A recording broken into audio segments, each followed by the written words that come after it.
All right, welcome everybody.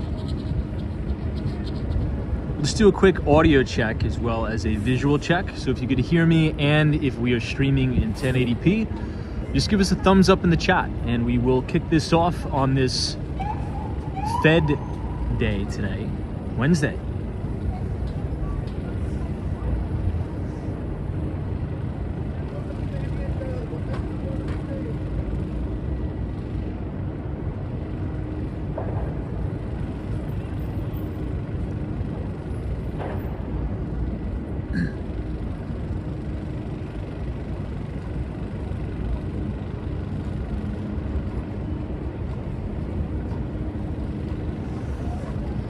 All right, it looks like we're good.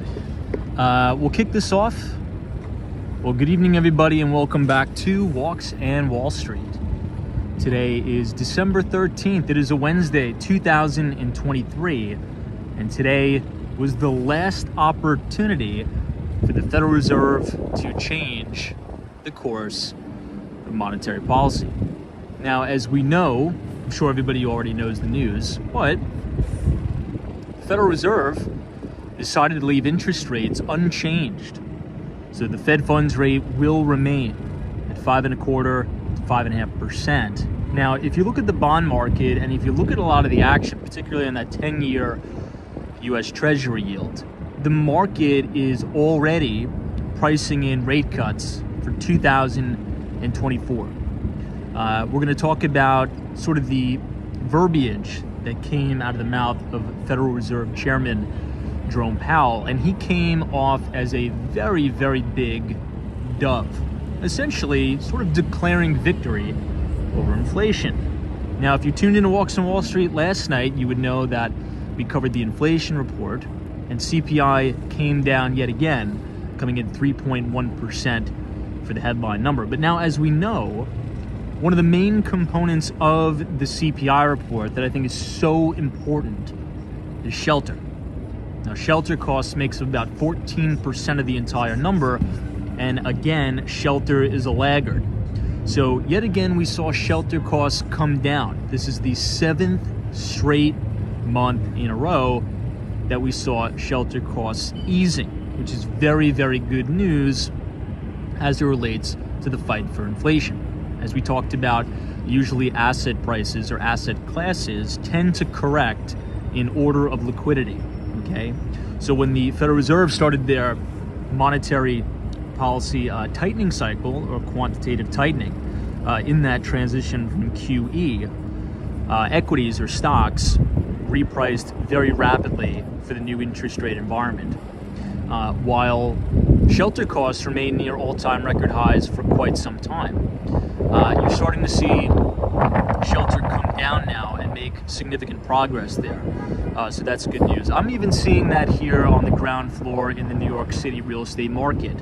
Rents are softening, sales are softening, particularly in the new development section. Apologize for the wind noise. I don't have the microphone again tonight. But look, deals are getting done, and there's more concessions being done to get those deals done, right? For example, if you have a developer that's working on multiple projects and they're less than 50% sold on those projects, well, they're more likely to be able to negotiate to sort of move their product and get that inventory up and out.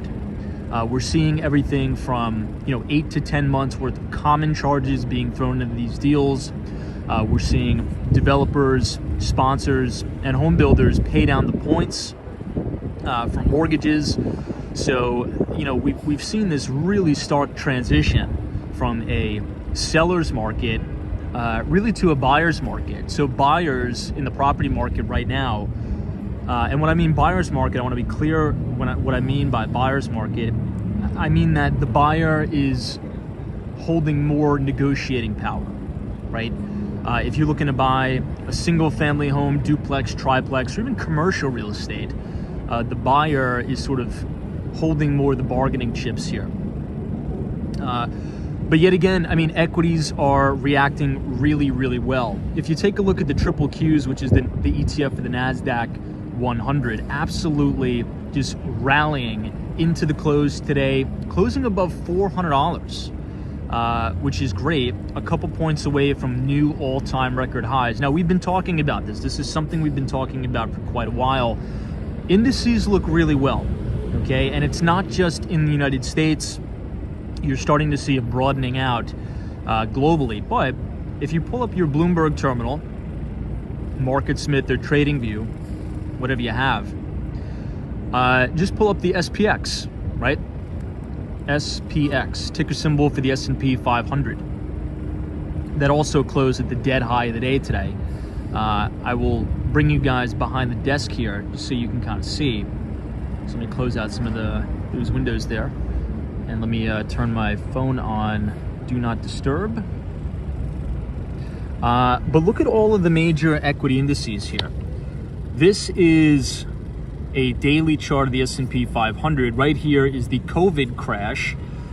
And this is where we topped out on the S&P 500 back in January 2022. And we've been pretty much going down to sideways ever since. This is probably one of the most textbook cup with handle patterns I've ever seen, right? So you have the S&P building out the right side of the base, handling here, and then sort of going and taking off.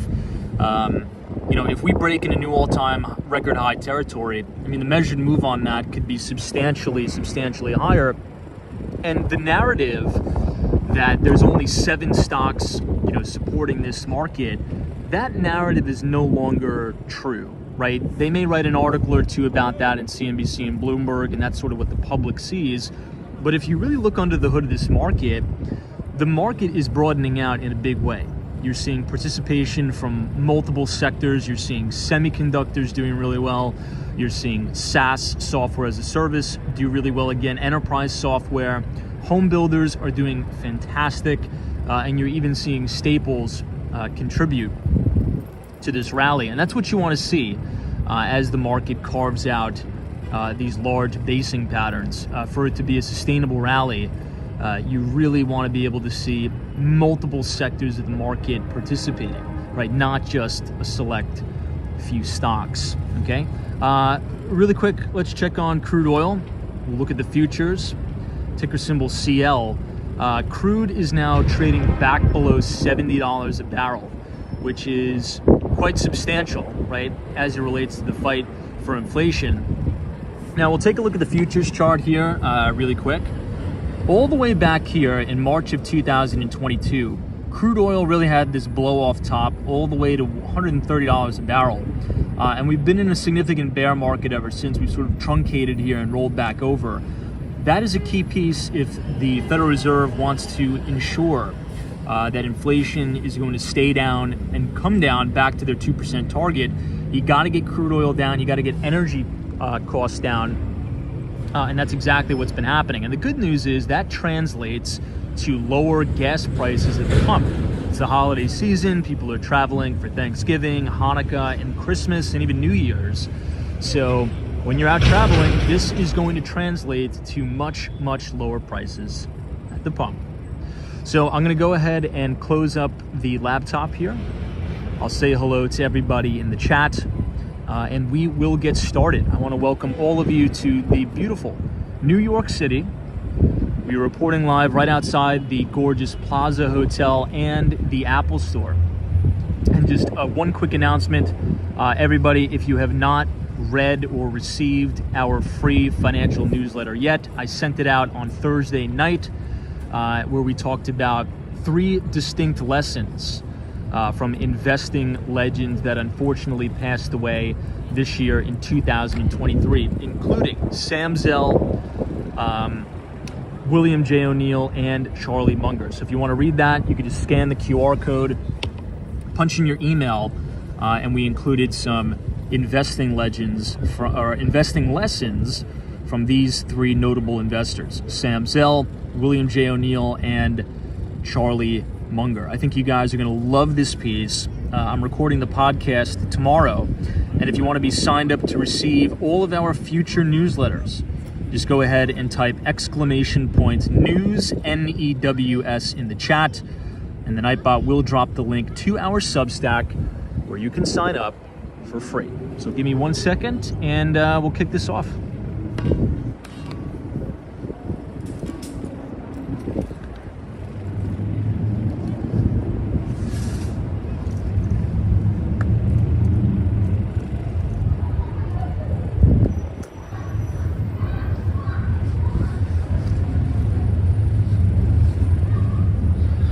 All right, let me get the QR code out of the way, and I think we'll go into the Plaza Hotel tonight.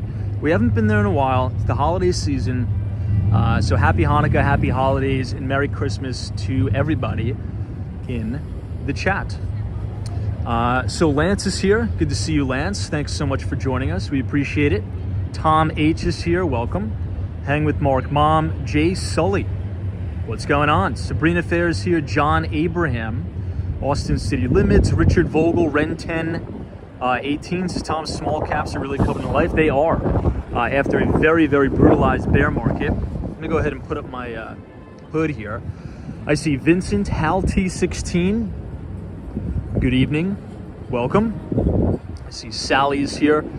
Greg Miller, John Casey, and Vincent. What's going on? Life, Liberty, and Guns. Since I have just retired the end of August, by the end of the year, I will be mostly invested in CDs, bonds, and about 25% in stocks. It's time to play it safe. Well, congratulations on your retirement. That's definitely something to be proud of. So enjoy your retirement. What are you going to do, by the way? Moves coming up? Let us know. And what do you think retirement looks like nowadays for many people? Speaking of retirement, I was talking to my uncle the other day, and he's about getting ready to retire. He's a crane operator in the city.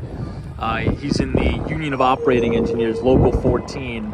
And he's like, Tom, I really want to just kind of call it quits, in the city and just move to Florida or something like that. He's like, I feel like I'm going to get bored, right? I mean, if you work 30 years in construction, running heavy equipment, cranes in the city, I think that's sort of a job you're going to kind of miss. So he sort of postponed his retirement just in fear that he's going to get bored. I feel like a lot of other individuals feel that way too. I don't know. Anyway, we're looking at 432 Park Avenue here, which looks fantastic. Just off to the left is the GM building.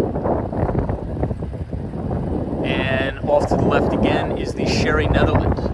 Now, you know what? Since we haven't been inside the Apple Store, and we do have a lot of new viewers here, 2 Walks on Wall Street, we might as well go in and check out the flagship Apple Store on 5th Avenue. That's open 24/7, 365, even on Thanksgiving and Christmas. And we'll check out the consumer sentiment and some of the consumer spending. And we'll do some impromptu market research ourselves. Hey, Adrian's, it's a beautiful night there. It is, not too cold. The wind picked up a little bit, but not too bad. All right, guys, check this out. I've explained this a million times, but we do have a lot of new folks here. The Apple Store is totally underground, okay? Now, if you look at these little pods, they kind of look like benches. They're actually miniature portals into the Apple Store. So you could see people shopping. You could see the, what do they call them? The genius people, selling products and services. It's kind of cool. And every single one of these is a little bit of a portal into the Apple Store here on 5th Avenue. Really interesting. Hey, Laythus, as I call them, metal mushrooms. I think that's pretty appropriate. That over there, everybody, is the world's largest menorah for all of our Jewish listeners. Happy Hanukkah. Right here on 59th Street, Central Park South and 5th Avenue. This is the world's largest menorah, which is kind of cool. But let's go into the Apple Store and check out some of the shoppers. There was a report from Goldman Sachs came out today that they said they are increasingly more surprised as days go on in regards to the resiliency of consumers and consumer spending. Even though credit card balances continuously hit new all-time record highs, right? And a growing share of consumer credit is taking up place with the buy now, pay later stuff. I'm not sure if anybody uses that. People are spending. People continue to spend, and the American consumer continues to surprise many of the big analysts on Wall Street. Hey, David, what's up? It says, right, lots of debt. Good to see you, David. We'll go in the side entrance, and then maybe we'll go back up through the elevator. We'll see. So once again, for those of you who have never been here, this is the flagship Apple store that's actually open 24 hours a day. We'll see if it's not too bad, not too packed. I think we came here on the official release of the new iPhone, and the lines were pretty long, but kind of feels a little bit mellow tonight. But this is open 24/7. Yeah, I wish I had different news. You're gonna have to. What do you guys think? I think it's a pretty cool store. Hey, Sandra's here. Says, good evening, Tom from Massachusetts. It's very, very cold up here. I can imagine. It's not too bad in the city. It's actually a really nice day today. Bright sunshine almost all day. Frank's is a very impressive store. Yeah, one of the things I'm most impressed about as it relates to Apple. Apple is another stock that's hitting new all-time record highs. Is just the focus that they put on the design and the layout of their stores. It's all about customer experience. It's all about the customer, and I think that shows in the brand and in the products. Hey, Dan H, what's up? Says, are we in the roaring 20s? Definitely looks like it. However, well, I mean, to be fair, right? If we have, what time is it right now? Maybe 9 o'clock, 8:30, 9 o'clock. To have people shopping in an Apple store, 9:30, that's pretty impressive. It's pretty impressive. It's probably closer to 10 now, but as you go to the back of the store, this is where they do a lot of the trainings. So you could actually come here and get trained on how to use a lot of the products and services, which is a big help for a lot of people. Let's see what they have going on now in the back. What does it say?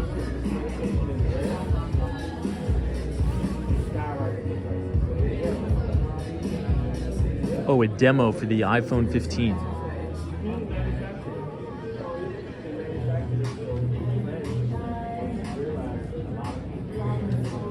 Hey, Cody, what's going on? Sam M says the city that never sleeps.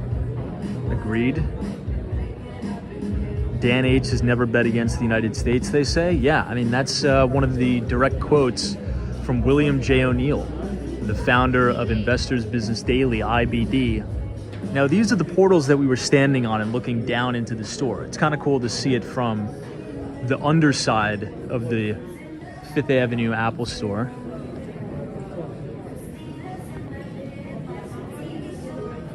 Oh, is that right? Hang with Mark Mom says the iPhone 15 Pro Max is great to stream with. You know, believe it or not, I'm still streaming with the iPhone 13 mini, and it's pretty good. I used to have an iPhone 11 Plus. I think that's what they used to call them. They didn't used to call them the Max, it was the Plus. It was just too big, I think. It was just way, way too big. The iPhone 13 mini is the same size as the SE, if anybody remembers that. Pogos is the Apple Watch worth getting? I'm not too sure, but according to Apple in their earnings report, Apple Watches are doing really well, but the services side of the business is actually what's growing the most, which is the most lucrative, I think, long term, which is good to see, right? So services includes anything like, you know, their cloud computing service, or I should say their cloud storage. If anybody buys, you know, extra iCloud, I think I buy like 2 extra terabytes, maybe 1 terabyte extra storage. We'll go back and then we'll go up and out. But services is what's growing the most, which is very good. Usually software and services tend to be higher margins, which is also why software companies, particularly SaaS-based companies, trade at a premium. So they'll trade at a really, really high multiple to sales and to earnings because it's very predictable revenues, right? If you're selling software on a subscription basis, right, hence the terminology SaaS, software as a service, it's very easy to maintain, it's very easy to distribute, it's very scalable, and it's very predictable revenue. Because if you're managing and you're running a SaaS business, right, one of the main metrics that Wall Street looks at, oh, hang with Mark Mom. Speaking of the Pro Max, here it is. One of the main metrics that Wall Street will look at is your churn rate. So if customers aren't canceling their service, but you have a great acquisition and very low acquisition cost, and your software has like 55% gross margins or more, well, then that business is going to be a pretty big cash cow, right? But if you have a company, right, who distributes SaaS, and the customers just churn out constantly, you know, you're probably not going to be having good customer satisfaction or customer service, and the company's probably not going to trade at those ridiculous multiples some of those software as a service companies do trade at. All right, so we are now back on Fifth Avenue. Let's go inside the Plaza Hotel. Might as well.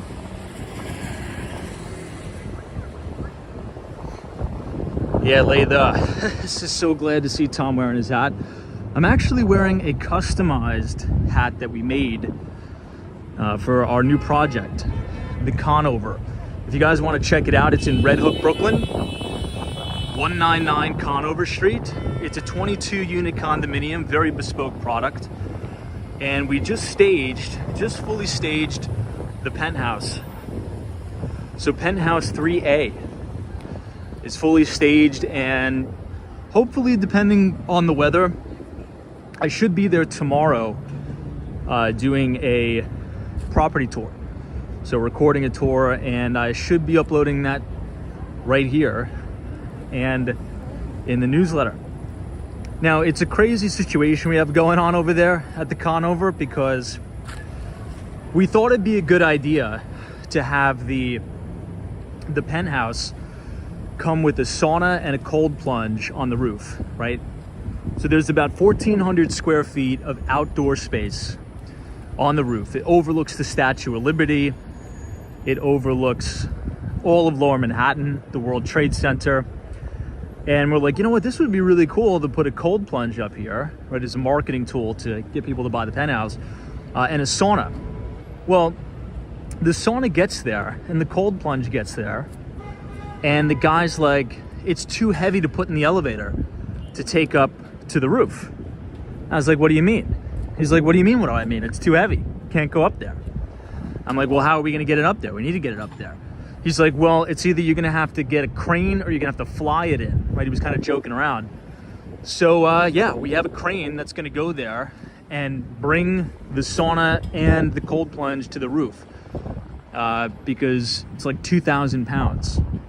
So that was an unexpected cost. So the crazy things we do sometimes to get deals done. So hopefully that'll be fully installed tomorrow, and I'll be able to show you guys that. Anyway, this is the world's largest menorah right here, adjacent the Plaza Hotel.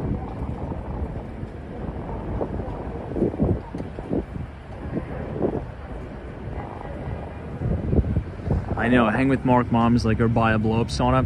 You know, I don't think we're gonna be able to go inside the Plaza tonight. I think there's some very high-profile guests there. Every time they have the sign up in the front that says only, you know, guests of the Plaza only, it usually means there's very high occupancy that night, or there's some sort of celebrity or, you know, world leader that's staying at the Plaza Hotel. And I think that's exactly what's going on tonight. So unfortunately, we will not be able to go in, but we have a backup. We will go to the New York Palace. I think that'll be a little bit better. Hey, Gary Carpenter, what's up? Good to see you. But I think an appropriate question, right, for Fed Day, obviously today was the day we heard from Federal Reserve Chairman Jerome Powell. Do you guys agree that we've officially declared victory over inflation? Because if you watch the speech, that's really what I got from that speech. It was essentially that, he's officially declared victory over inflation.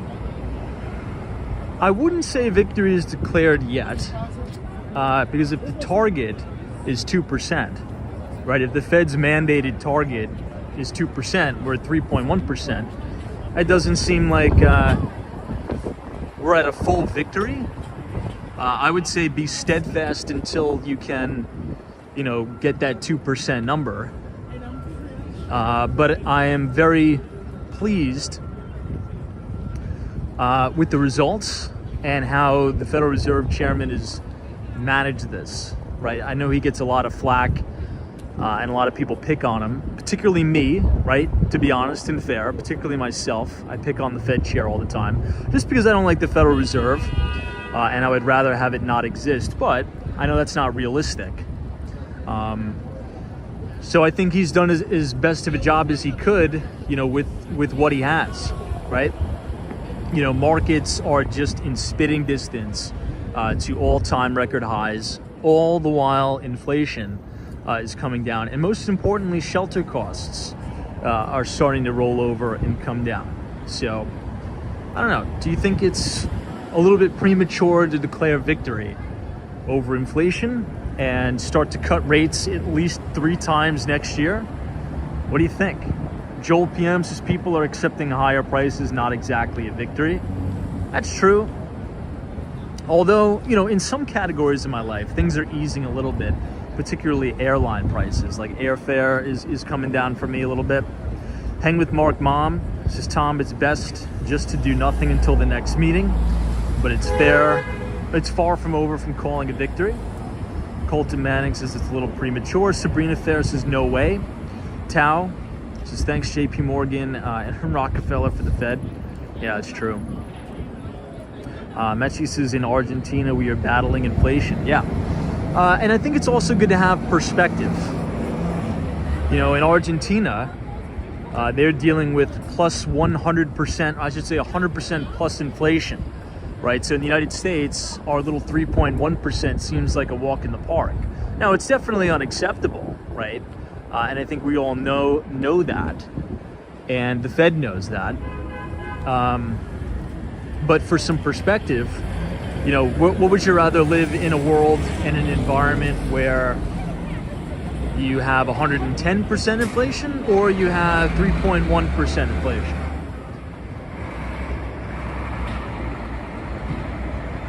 Bill says, nah, I'll call it a full victory.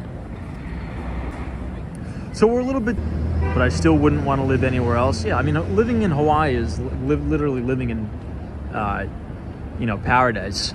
Yeah, I mean, the only thing you could really do, and sort of what I've come to terms with too, is just the only way to beat it is just to make more money, right? Figure out ways to make more money. That's really about it, unfortunately.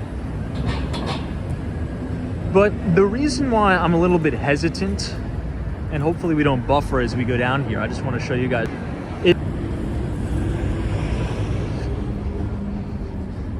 I think we're buffering. Let's head out of here then.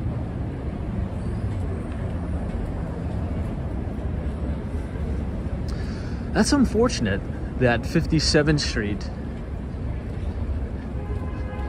we always tend to buffer right here. You can't walk down 57th Street anymore. I don't know why. There's like a little bit of a dead zone, which is kind of strange, right?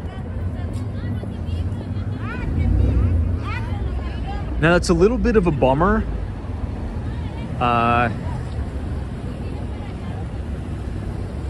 Man, yeah, that's a really big bummer because all the way down here is the best view, I think, of the city, to be honest. Yeah, well, I guess you guys could see a little bit from the corner, but walking down this block, 57th Street, is amazing.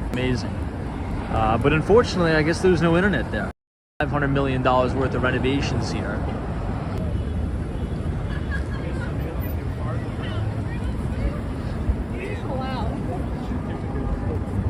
Wow, maybe we can't be on that corner at all. I'll have to make a mental note that that's a bad corner for buffering.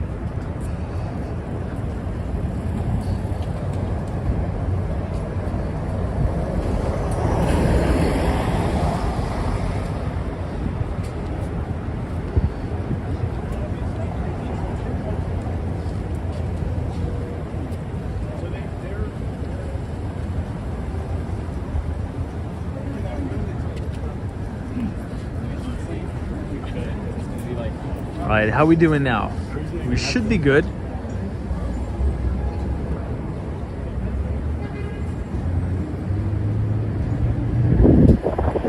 It's the Trump Tower.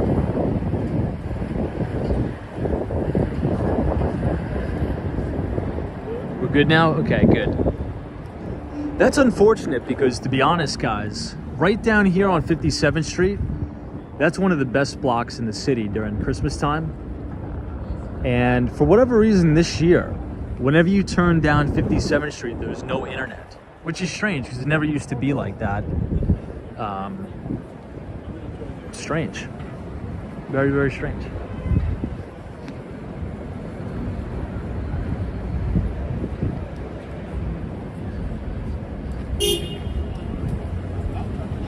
Let's make a left here at the corner. Hey, NBA Elias. Hey, Tom. Hope you had a good day. What's going on? Yeah, it was a beautiful day in the city. Beautiful Fed day. What did you think of the Fed speech?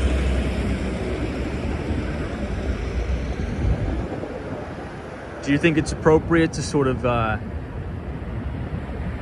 cast victory over inflation?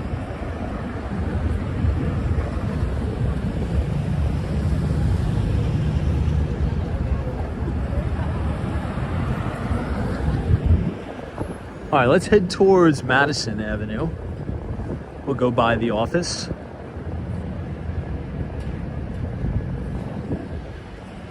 But, you know, the market is acting well. And, you know, there's still a lot of bears in this market. There's still a lot of people not believing this rally. But it's broadened out materially. And one of the things we talked about last night on the live stream is that, generally speaking, the leaders for the next cycle are already up and out, right? And usually what happens is at the start of every cycle, the stocks or the companies that are out and up first tend to go up significantly more than like the second or the third best performing stock in the group. And I think it's pretty obvious what those are, right? And which sectors those are, by the way. Particularly cybersecurity is a sector we've been talking about a lot. I think the leader in that group is, without a doubt, Palo Alto Networks, ticker symbol PANW. This coffee shop is really good, Black Fox Coffee here. NBA Elias is Tom. Fed unofficially turned the page today on rising interest rates, but left some room to raise again in case inflation rises unexpectedly. Yeah, it was it was more dovish than I was expecting, in my view. A lot more dovish, I would say. But look, he's been managing things well now. And the million-dollar question is, it seems as if the Fed has manufactured a soft landing. Now, to play devil's advocate and to sort of play both sides of the fence, to give both sides of the story, if you look at the very top of the market, just before everything fell apart in the great financial crisis, it was when the Fed started to cut, right? When it was done hiking and when it started cutting, that's sort of when the market rolled over. Now, that doesn't mean it needs to do the same thing this time. Now, famous last words are, it's always different this time, but I think it may be, right? You know, we're sort of, you know, entering into this new paradigm of, and really a continuation of the big tech super cycle, right? With AI, machine learning, And earnings were actually, I would say, better than expected this earnings season, particularly in the technology sector. And companies are doing generally really well, particularly in the tech sector. Hey, Nana233, what's going on? Good to see you. Thanks so much for joining us. I see Michelle K is here. What's up, Michelle? Michelle, we are now right outside 432 Park Avenue. And my office, right to the left. Hey, Madison 32's Tom, a lot of money was made today, after, and during the speech. I'm happy Yellen didn't speak. Yeah, well, I mean, the markets are acting really well, and all the major indices rallied right into the close of the day, closing at the dead high of the day. And you know, the NASDAQ 100 is only a few points away from new all-time record highs, right? Looks like Santa Claus came to town a little bit early this year. And I think the biggest thing to note, right? The biggest thing to note is this. I still see some people, oh, look at that dog over there. I still see some people claiming that the market is being propped up by only 7 stocks. That was true about a year ago. Okay, you can't keep sort of repeating the same narrative. I mean, just go sector by sector into this market, and you know, objectively looking at it, you're starting to see more participation, right? And the market is really broadening out, which is good news, right? You're seeing participation from many sectors now. Many sectors are very, very strong. I would say the biggest narrative buster that's been going on is home builders, right? You would think that in an environment where interest rates have been the highest they've been in 20 years, home builders would be doing pretty poorly. But almost every single home builder stock is trading either at or near all-time record highs. Very interesting.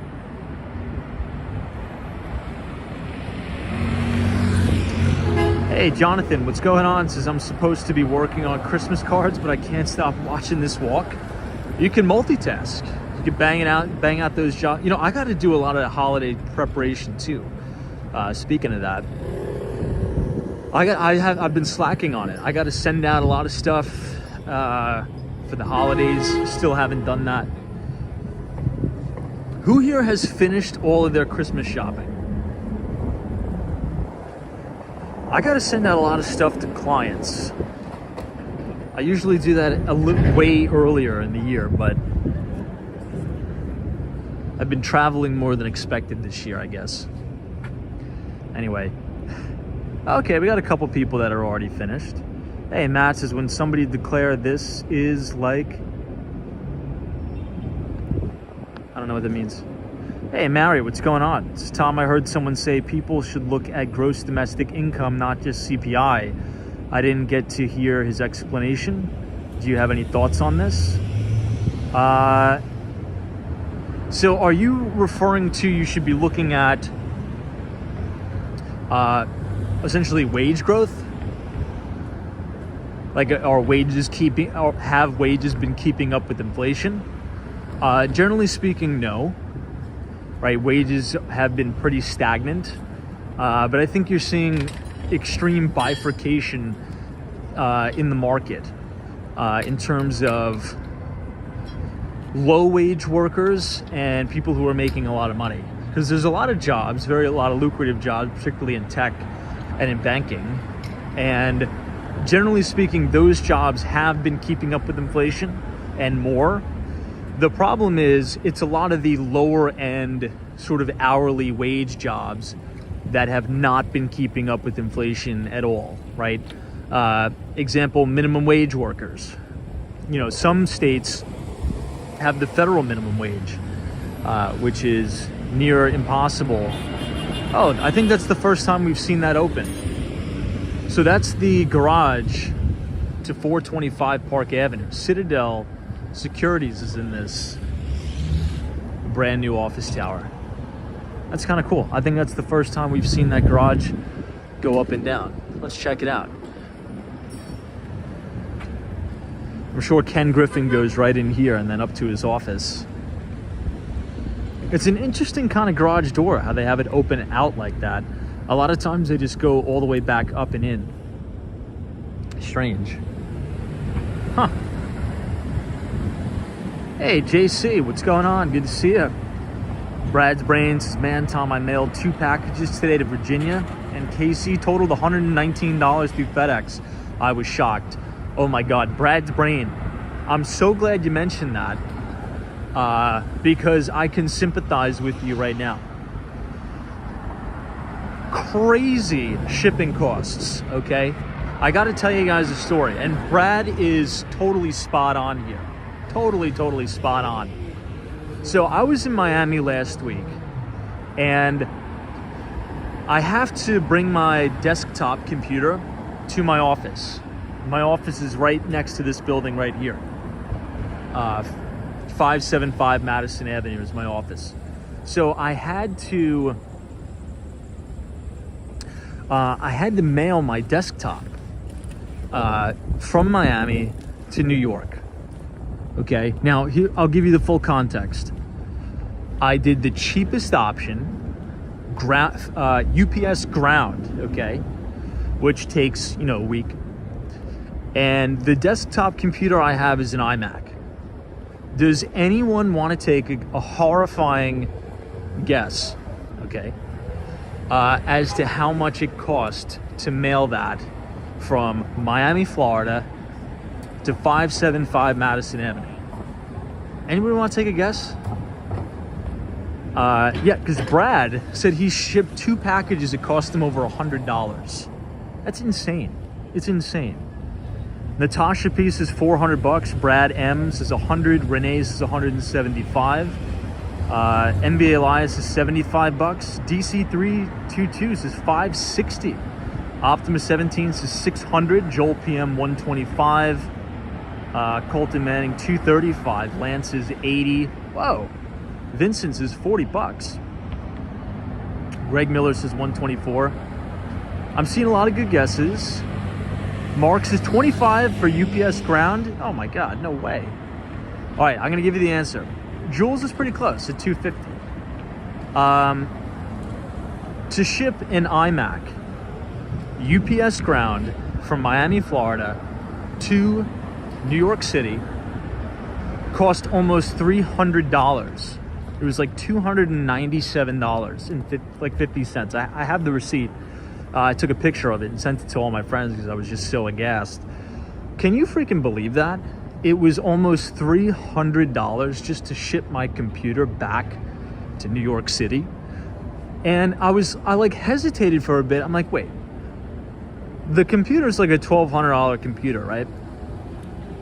I'm like, should I really just bite the bullet and just buy another iMac for the office and spend $1,200 and just write it off for the end of the year?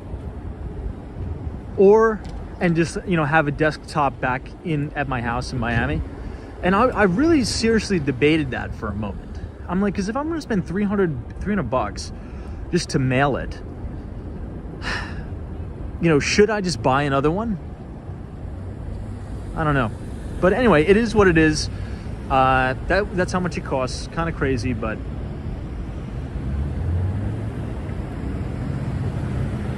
I know. Latha, this is Tom. Tom stopped to think if he could get it in the overhead bin on the plane. I honestly did think about that, but I travel extremely light. I don't even carry like a roll-on suitcase. This is the only thing I travel with. Hold on, I'll show you. This is it. That's it. I travel with my briefcase. Nothing. It's literally just my briefcase and I get on the plane. Because I have clothes at my house in Miami and I have clothes at my house in New York City.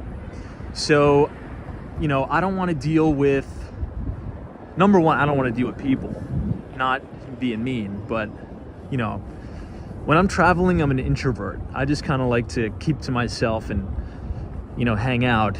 And I want to spend the least amount of time on the plane as possible. So I'm the person who they're calling over the loudspeaker. They're like, Thomas Malloy, please come to the gate. That's when I board, right? So I don't really care about any of the overhead bin stuff, but anyway, yeah, it's crazy. It's crazy. Beautiful Stranger says, yes, I'm absolutely introverted. Same, particularly when it comes to traveling. I'm a little bit introverted. Troy Atman says, when I'm awake, I'm introverted. Hilarious. But yeah, I mean, guys, it's shipping costs have been really, really wild, to be honest. Dan Zank says, Tom, why are you using your own computer at work? Because the computers that we have at work are horrible, and I want to set up my whole rig there. Because it's perfectly located. I'm going to set up my whole rig there. LT Prats, shipping sounds like healthcare in which the individual payers subsidize. Yeah, it's true. Funny. Very funny.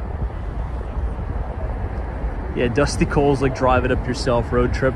You know, that's what makes me think, like, you know, if I order, you know, a MacBook online, I just pay the $1,200. I don't pay the, you know, $300 in shipping.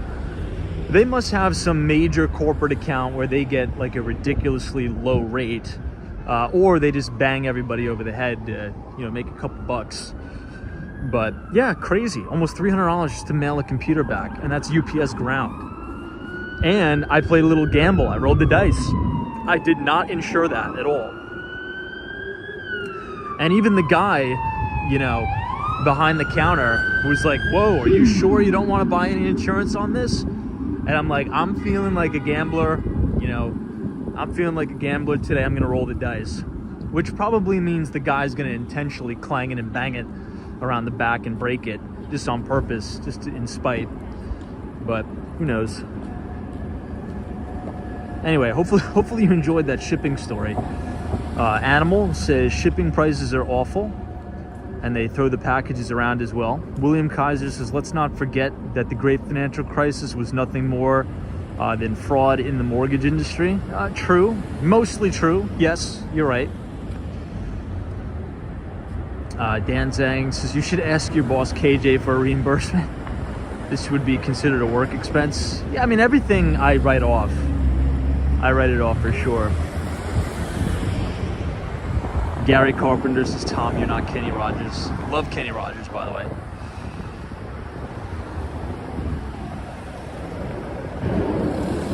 All right, let's cross here by Stephen Schwartzman. This is outside of Blackstone.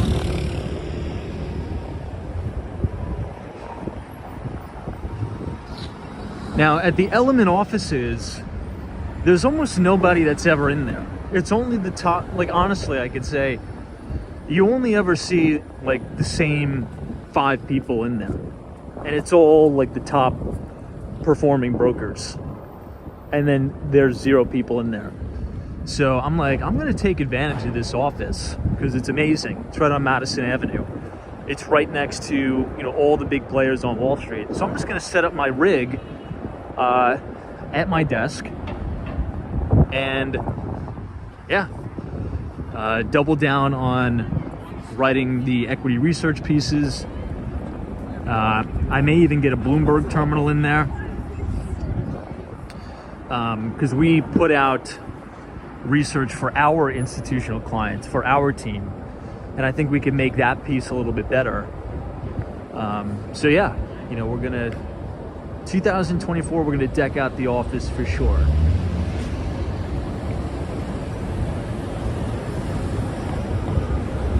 Well, this building that's under construction here is the Waldorf Astoria.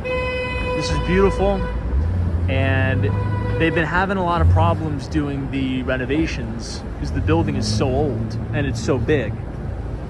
But it should be opening relatively soon.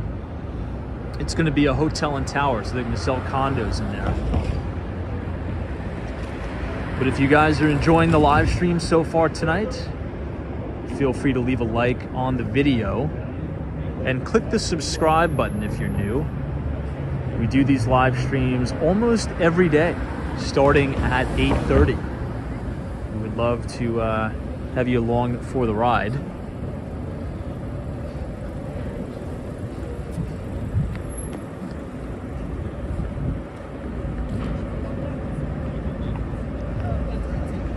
This is Colgate Palmolive. We'll cross to the left and then you'll be able to see one of the most famous, well, I would say the most notable office art. The famous Cause statue. Tao now says, any thoughts on Vivek GOP performance? It was epic. I honestly didn't watch the debate. I didn't watch it. I just didn't have time. Didn't have time to watch it.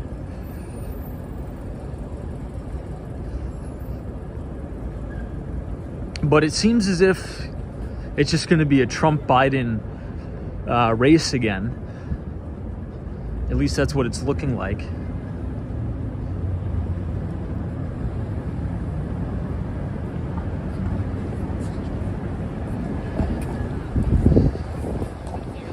All right, East 49th Street.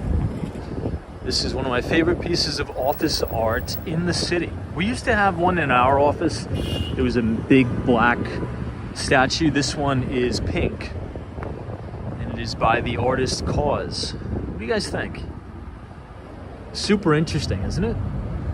Look at that.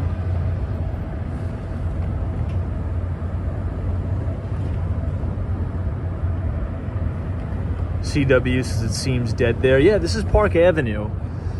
This is mainly offices here. So after 6 p.m. this place is dead, particularly now with the holidays. You know, we're in the midst of Hanukkah, going into Christmas. So, I mean, Park Avenue really empties out.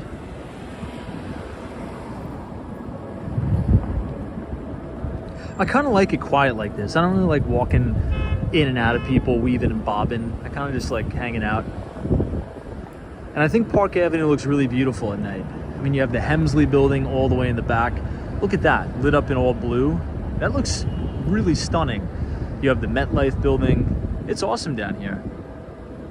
I really, really like it.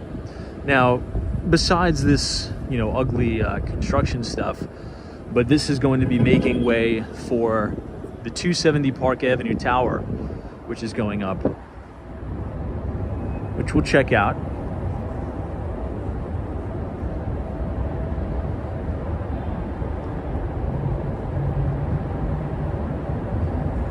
Love this Christmas tree here. Hey, JC says, watched the replay and your Bitcoin discussion last night.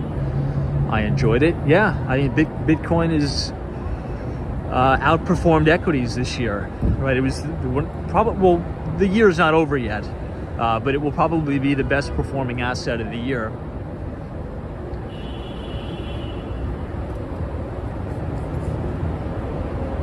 All right, we are now at the base of 270 Park. This is Jamie Dimon's brand new office tower that topped out 2 weeks ago.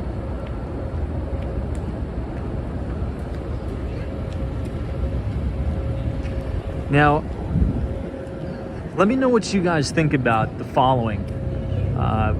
One of my good friends, who's a very, very successful hedge fund manager from Chicago, my friend Jim Ropel, he told me this once, and I feel as if it's very, very true. I love this contrast here between the street and this very vividly bright blue tree. That's like such a cool shot here. That's an awesome shot. And you can see the very, very top of 425 Park Avenue too. But anyway, it's usually the stocks or the asset classes that have the most controversy that have the biggest moves. Now, I'll give a few examples and let me know if you agree, disagree, or whatnot. But first, do you guys know that right in here, I'll tell you a quick story. Right in here used to be a company called Scottrade. Anybody remember that, Scottrade? And I went in here when I was in college for an interview. I was interviewing right in here, and I didn't get the job. But I remember it was Scott Trade, and they had all the ticker tape lined up around here. And yeah, I got a first round interview and they didn't hire me. They're like, nah. The guy was like so dismissive. He's like, yeah, you don't really seem that interesting. That's what he said. I said, all right. I walked out. Anyway, what was I saying? Yes. So my good buddy, you could look him up, very successful hedge fund manager, Jim Ropel of Ropel Capital Management. He said usually the stocks and the asset classes that have the most controversy, like so turbocharged, are the ones that perform the best. Now, I think the biggest example we could give is Tesla. Think about all of the bulls on Wall Street that are these almost like psychotically obsessed Elon Musk fanboys and girls that are like so infatuated with Elon Musk, like he could do no wrong in the world, right? And they would hold that stock if the company, announced that they were closing, they would still hold the stock. And then on the other side of the trade, you have people that absolutely despise Elon Musk and Tesla and think he's a sociopath. They think he's a narcissist. They think he's an a-hole. They just hate him, right? And they think Tesla's a fraud. They think Tesla's a freeloader on the government with all of the, carbon subsidy and the like. But the stock was a freaking monster, and it still is, right? And now they're profitable and the like. And the same, you're sort of seeing the same exact thing with Bitcoin. And you've been seeing this since 2014, the OGs in 2013. But some people, all they talk about is Bitcoin, and they're what you call them Bitcoin maximalists, where they only want a world where everybody deals and transacts and trades and does commerce in Bitcoin, right? And they think the US dollar is garbage, fiat currencies are trash, and it's Bitcoin, Bitcoin, Bitcoin, right? And they're obsessed. That's number one. Number two, you have people on the other side of the trade like Peter Schiff. And I love Peter Schiff. I really like Peter Schiff. I actually had the pleasure of meeting him twice. That think it's a total fraud and think it's going to zero, right? And then on the other side, you have people like Max Kaiser that think it's going to take over the world and it's going to go to $1 trillion. And there's really not too many people in the middle. That is sort of what you want to bet on with a very, very small portion of risk. Because throughout time and over history, that's sort of what creates these ridiculous parabolic moves. Because you have people that will accumulate and accumulate and accumulate. And then on the other side of the trade, you'll have these people that will just short so heavily and they're so negative on it. And that's what creates these really, really ridiculous movements in the market. So, I don't know. What do you guys think about that? I think those are two good examples, Tesla and Bitcoin. I never met someone who's like, yeah, Tesla's all right. It's okay. I've only met people who absolutely love Tesla and are obsessed with it, or people who absolutely hate it because they hate Elon Musk.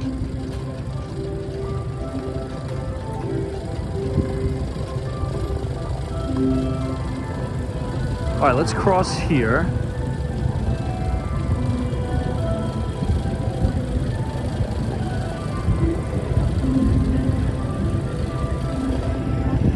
And we'll check out the Saks Fifth Avenue thing again.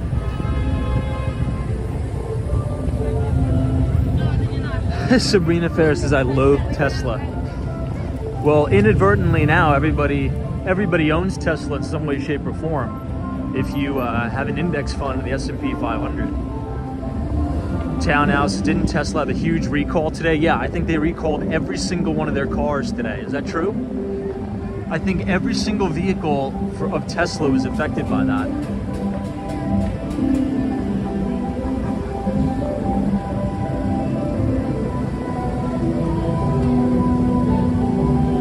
I think this looks really pretty from this angle too.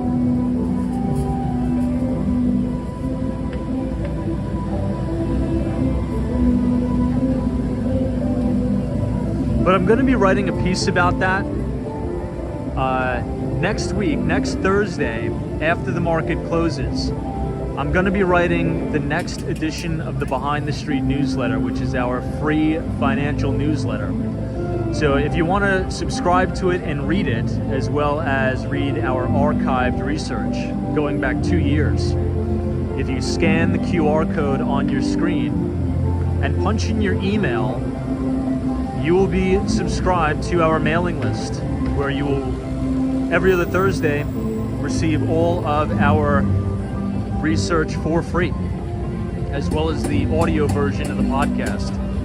And if you can't scan the QR code, you can type !news, NEWS, in the chat, and you could click the link to our Substack. And we're going to send out the next edition next Thursday. So please look out for that, and subscribe and share it with your friends if you enjoy it. Let's wait here until it plays again. I want to see it.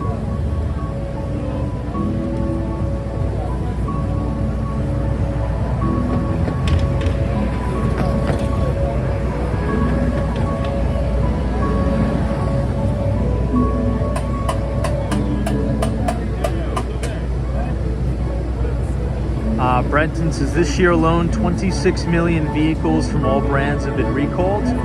Those vehicles have to be taken to a dealer. Wow.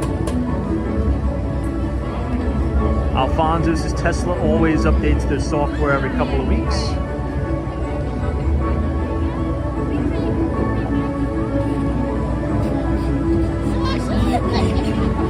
JC says, Tom, would you like to own a yacht one day? Honestly, no. I'm not a big boat guy. I'm a big ocean guy, but I don't really like boats too much, to be honest. What about you? Are you a big boat guy? Would you like to own a yacht? I get seasick, honestly, to be honest. Oh, no way. John's like, Tom, you're outside my office. Well, John, you have a nice office, man. This is a nice building right here. And you're in probably one of the best locations in New York City.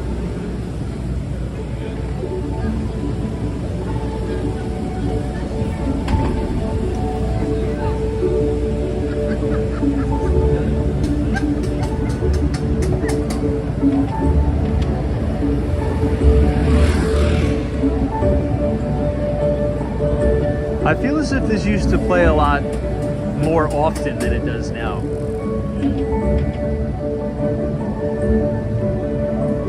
Alright, we'll go around and then we'll check out some of the windows at Saks Fifth Avenue.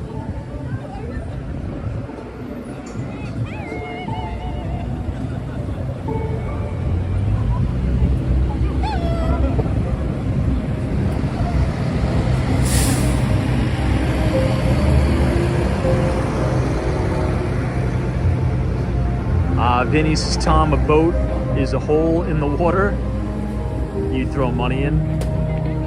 I have had many. Yeah, so I think somebody put in the chat, the happiest days of a boat owner is when they first buy it and then when they sell it. Those are the two happiest days of a boat owner. Well, look, if it makes you happy, you know, and you have the money to spend, I'd say do it. You know, you have to, money is also, should be used to enjoy things too. I'm just not a big boat guy, honestly. But would I, if I had a ton of money, would I use it to buy, you know, like 1,000 Vespas and keep them at my house? Probably. I'd probably have all the most vintage Vespas and just drive them around Miami for the rest of my life. And very rarely come back to New York, only in the summer, probably. That's what I'd do.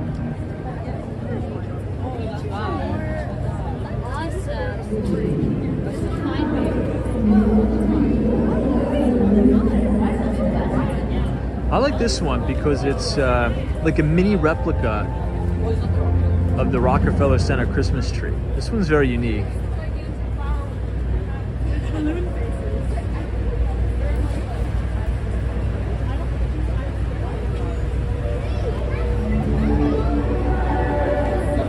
Oh, I think it's starting.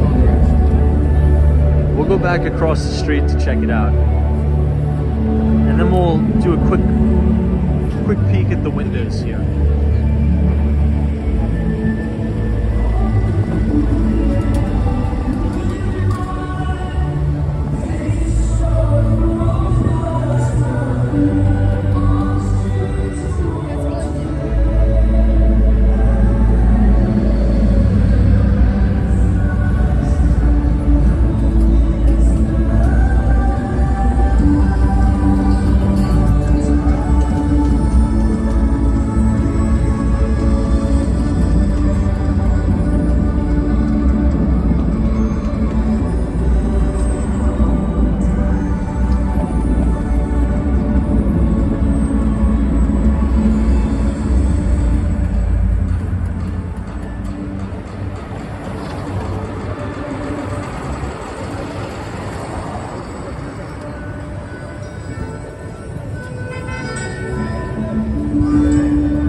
Tom, you'll change your mind about a yacht once you get on one. I may. Oh, that's true. Yeah, looking at the skyline view of Miami.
Yikes. Alright, I gotta plug the phone in because it's gonna die. But I think it's all good vibes here, guys. All good stuff. I just have to plug in the good old phone before it conks out on us. We'll pull off to the side by the good old NYPD, the New York's finest. Yeah, Carlos is good vibes indeed, for sure.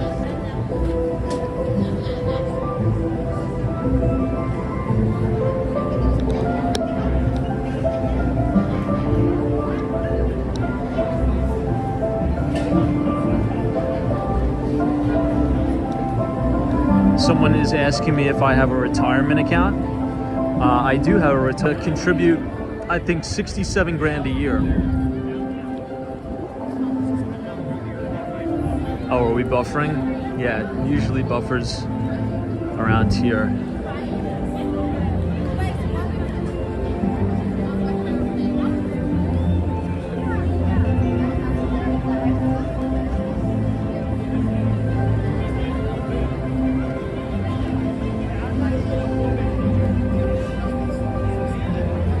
clear now? Yeah, we usually tend to buffer around this location, but should be all right. But yeah, with the SEP, you can add up to, I think it's $67,000 a year, and that will grow tax-free. So, I mean, you do the math on that. If you have the income and you can do it, and you can max it out and funnel 67 grand into that thing a year, yeah, that's going to compound out, and you're going to be feeling well.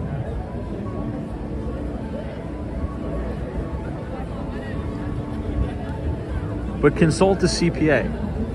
Now, I used to not have a CPA, but that's the best money I've ever spent. And I'm being serious about that. Hire an accountant, hire a CPA, and sort of let them deal with all the tax nonsense. You should just focus on solely growing the business, right?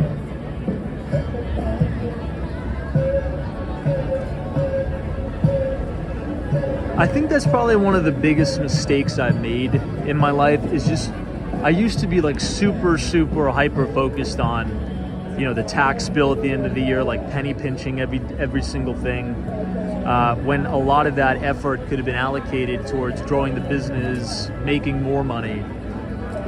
So if you hire somebody, right, that handles all the books for you, you could throw everything you got into making more money, which I think is great. Oh yeah, Jonathan from Florida says the Santas are back. Yeah, this Santa's smoking a J. No, it's a cigarette. But this Santa's token up maybe a little bit. Not bad.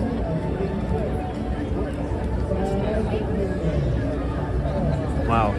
Yeah, the tree looks mesmerizing this year. It looks gorgeous. Gorgeous here.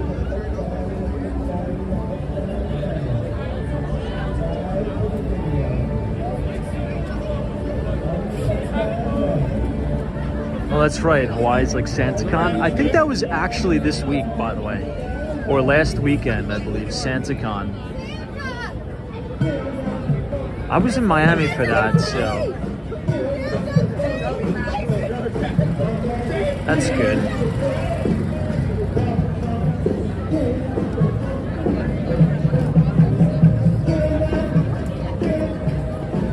Yeah, NBA lies, like CPAs will save your life during an audit. I just don't want to deal with it. It's like,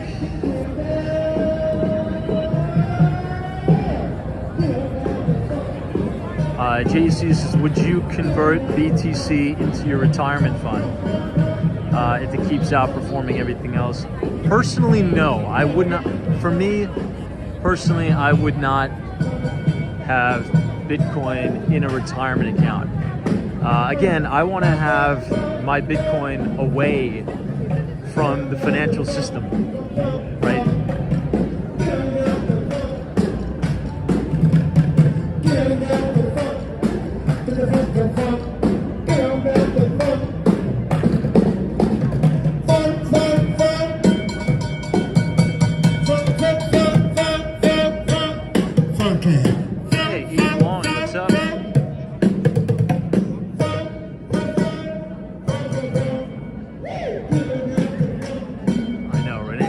Horrible music. I wasn't going to say anything, but it's actually kind of bad. It's actually really bad.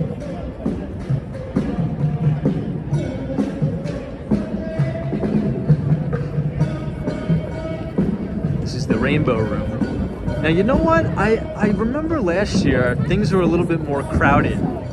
Don't you guys feel the same way, by the way?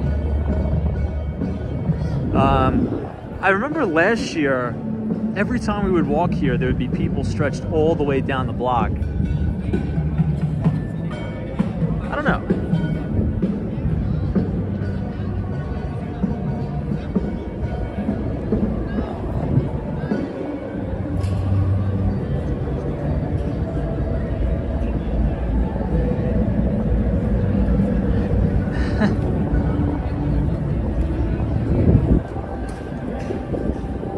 All right, this store is actually very nice. I go in here a lot just to browse around. P-Nighter. It's an Italian brand. Yourself.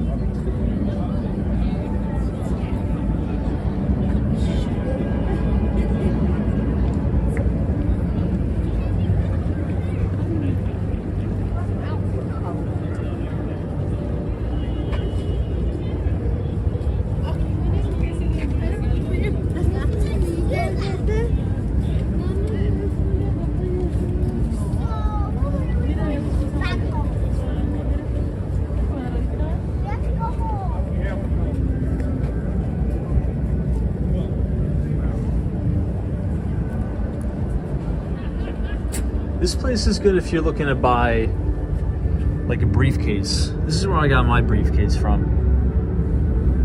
It's a little bit more on the pricey, expensive side, but I think it's high quality products and it's worth it, in my view. Yeah, Joel PM says the music was clanging and banging. Indeed. Oh, guys, right across the street is a very good steakhouse. It's Del Frisco's. So I walk in there today, right, and I go to make a reservation for Friday. Friday at 7:30. I have a big event. I need to take people out, and totally booked out. So I go across the street. I might as well take you guys there. I never knew there was a Capitol Grill here, but there is, right next to the MLB store. And they have a reservation available for 7:30 on Friday. But Del Frisco's is totally filled up. I think I've been plugging Del Frisco's too much on the channel. Maybe it's filling up. But that's a great steakhouse. I love that place. It's a very fun place too, if anybody's ever been inside there. It's just a really, really fun place to eat, Del Frisco's. It's an awesome place.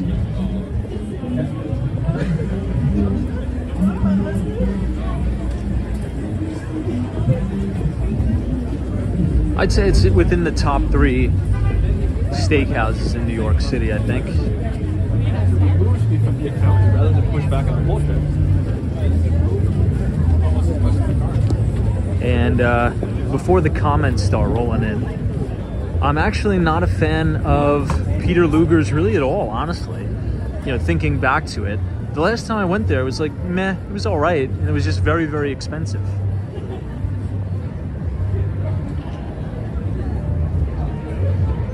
Oh, did I say Capital One? That's hilarious.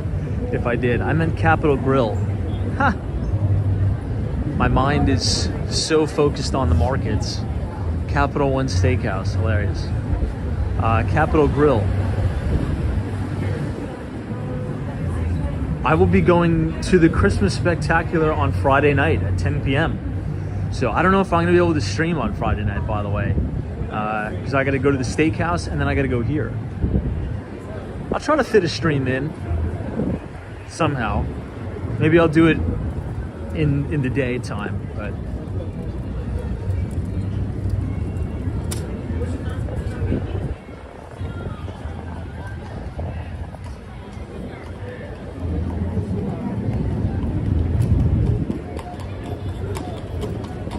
Vinny says I worked in that building, 1270 6th Avenue.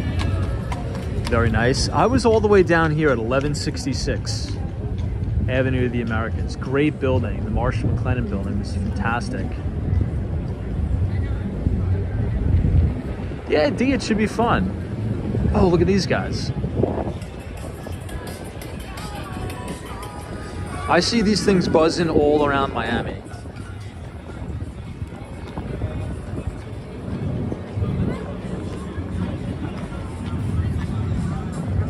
Anybody here a big fan of Brooks Brothers, by chance? Anybody wear a lot of Brooks Brothers clothing? I think the brand is a little bit too expensive, but I really, really like the clothes from there. I have a lot of Brooks Brothers stuff.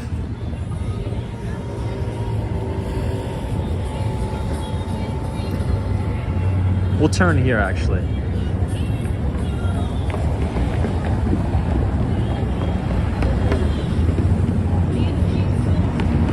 Cookings is where do you get your clothing? Usually Brooks Brothers, honestly, or like when I go to work and suit up, I just go to the flagship Macy's at Herald Square, and I think on the 6th floors where all the suits are. They actually have a very good selection of suits. Almost every single suit I own is from that Macy's at Herald Square. They have really good stuff. And pretty affordable too. I have one suit from Suit Supply, and it's actually my least favorite suit, and it's the most expensive one I own. I think Suit Supply is a freaking ripoff. I think you can get a lot better stuff right there at 34th Street, Herald Square at the Macy's, to be honest. I don't know, where does everybody else get their suits or work clothes from? Now, this is Ted's Montana Grill. I think this is the same Ted that founded CNN. I ate here once, actually very good.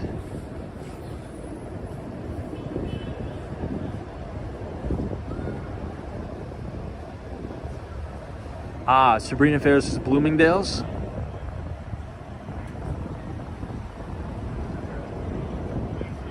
Oh, Bottomless Coffee says I get my suits from Express. I used to work there, by the way. I'm not sure if you knew that. I used to work at Express. This was way back in the day when I was a teenager. I used to work right over here at the flagship Express in Times Square. That was, and it's gonna sound crazy, that was the hardest job by far I've ever had. Seriously.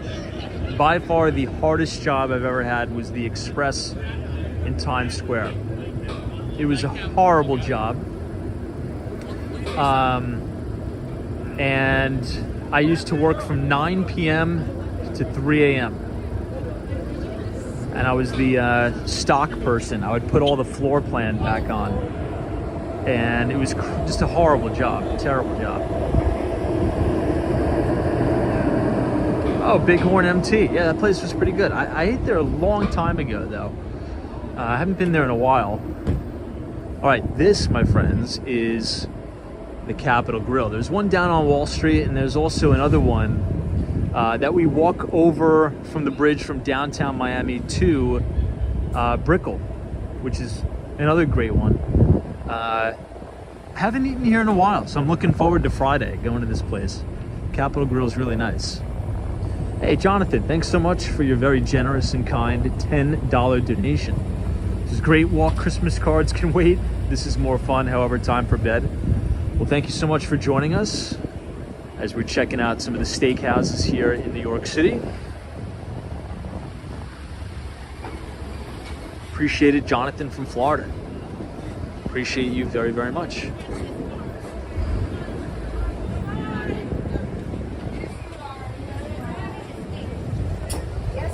This is right across the street from the BNP Paribas.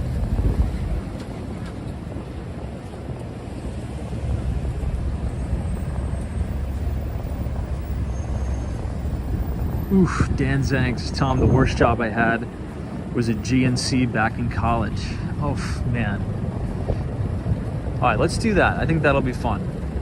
In the chat, what was the worst job you've ever had where you would tell yourself, I would never in a million years go back to work in that job? Mine is Express. I could not stand working at that store. I could not stand. I could still smell it, by the way. Like, I still physically smell the store in my dreams. Hate it. Bighorn empties his CVS. Hilarious. Ooh, Sammy says Little Caesars. Wow, Renee says managing a Burger King. Never, ever, ever again. Bree Graham says Subway sandwich artist. Richard Vogel says I used to flip burgers. Yeah, not fun. Bottomless Coffee says, did you work Black Friday at Express? I worked at Guess when I was in college. I did. I worked New Year's Eve, believe it or not, at Express. And there was pounds of confetti piling in the store. And I was like restocking everything. It was crazy. Hang with Mark Mom says, my husband used to work at McDonald's and I still can remember his smell after a long shift. Can you imagine that? Coming home and smelling like McDonald's? Joel PM's Burger King and also Production Bakery, where I was a dishwasher at a Holiday Inn back in the 1980s. Tommy G says I was a taxi dispatcher. JCF says cook at a cafeteria in college. Hamburgers were like shoe leather. Ha! Americreed 1776. So selling copiers. Oh wow. In the 90s. So interesting, all these jobs. I'm intrigued. Juan Fernandez says anything working the night shift, never again. I worked as a firefighter, a server at an IHOP, and a nurse in the ER. Wow, dude. Well, thank you for your service, by the way. Colton Manning says laying tile. Yeah, that's a grueling job. That's a hard job.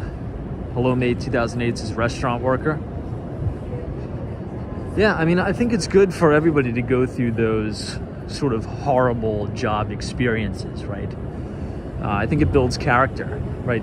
Everybody needs to go through those jobs that they really didn't want to do. Hey, JL, what's going on? Says, hey, Tom, the worst job I ever had was my dad's car wash. Wow. Unfortunately, we would always argue over the tip barrel. Yeah, I was a car washer too, believe it or not, right on the Upper West Side of Manhattan. I would wash rental cars and vacuum out rental cars. I have some stories that I cannot share on the live stream, maybe in person if I meet up with you guys. The things you find, okay, in the back seat or the trunk of a rental car in New York City, I've seen it all. Trust me, I've seen it all.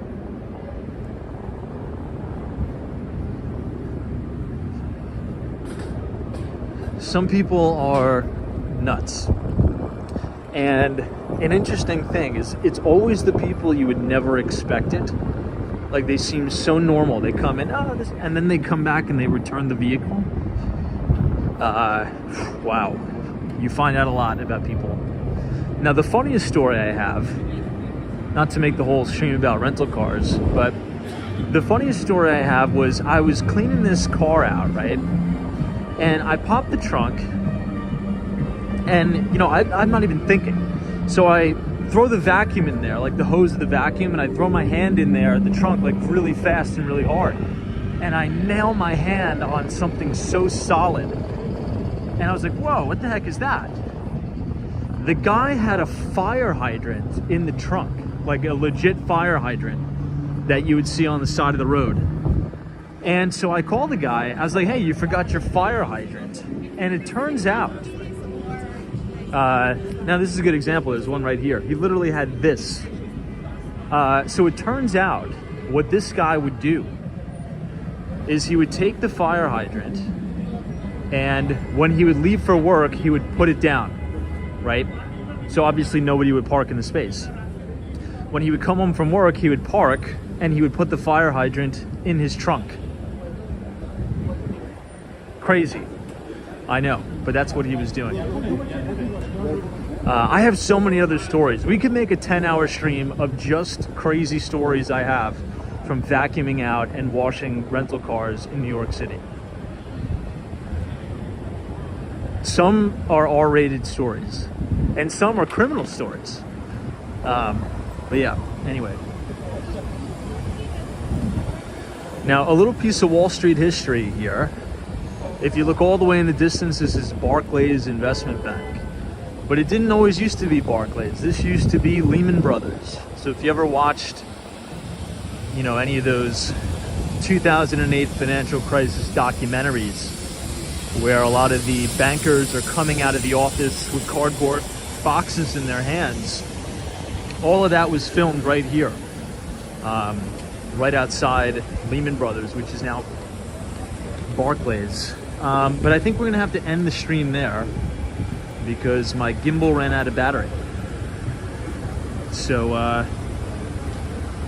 yeah, well, if you guys enjoyed the live stream tonight, feel free to Leave a like on the video and click the subscribe button if you're new. We will be back here live tomorrow at 8:30. And if you want to sign up to receive our free just scan the QR code on your screen or type !news NEWS in the chat, and you will be signed up to receive that every other Thursday. But until then, enjoy your Wednesday night, and we will see you tomorrow, hopefully from Lower Manhattan, give or take, we'll see. But John Kelly, appreciate it. Hang with Mark Mom, Mary, all of our good moderators, MBA Elias, Sally, Colton Manning, appreciate it. KM Ramsey, Madison 32, Hawaii, have a good night. Sabrina Fair, Tao Now, Andy from South Korea, Bighorn MT, Dusty Cole, and UniJ23. There's always a bull market somewhere, you just need to know where to look. Hang with Mark Mom, take it easy. Guys, see you tomorrow, live from New York. Thanks.